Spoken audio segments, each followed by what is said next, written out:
Que s'est-il passé ce week-end en sport auto? C'est la question à laquelle nous allons répondre en plus ou moins une minute. Top chronos. Une minute un peu spéciale en ce lundi 22 avril 2024 parce qu'il s'est passé pas mal de choses sur la planète sport auto ce week-end et qu'il n'y a pas que la Formule 1 dans la vie.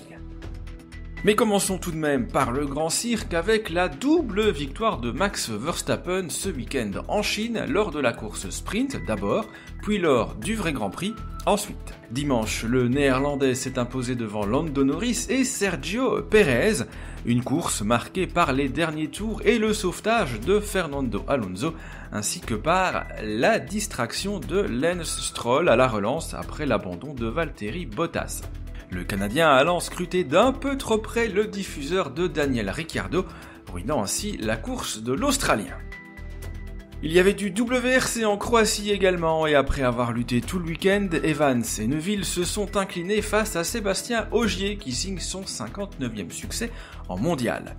Au championnat, Neuville conserve l'avantage sur son rival Evans pour 6 points, 86 à 80. Adrien Fourmeau, lui, est 3e à bonne distance avec 59 unités. Du rallye, on revient au circuit avec les 6 heures d'Imola.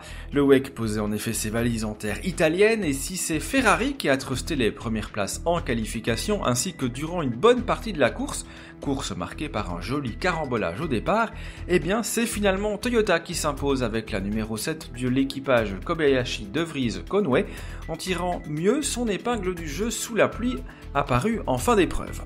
Porsche Penske complète le podium devant la Ferrari numéro 50. Côté français, week-end difficile pour Peugeot et sa nouvelle 9X8, la 94 étant impliquée dans l'accident du départ alors que la 93, elle, a rencontré des problèmes de boîte. Le Lion marque tout de même les points de la 9e place. 0 pointé en revanche pour Alpine, dont une hypercar a été elle aussi impliquée dans l'accident du départ, alors que la deuxième voiture, elle, a manqué de rythme, surtout sous la pluie.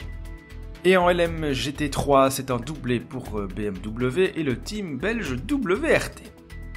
Endurance toujours avec l'IMSA qui se produisait à Long Beach, et là c'est Cadillac qui s'est offert un doublé après avoir fait le spectacle durant toute l'épreuve, et c'est l'équipage bourdais Renger van der Zende qui s'est imposé.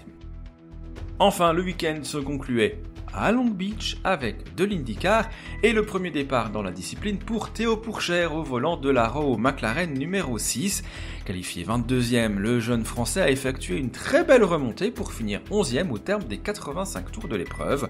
Une course remportée par Scott Dixon qui, pour la petite histoire, remportait son premier titre l'année de naissance de Théo Pourchaire, c'était il y a 20 ans.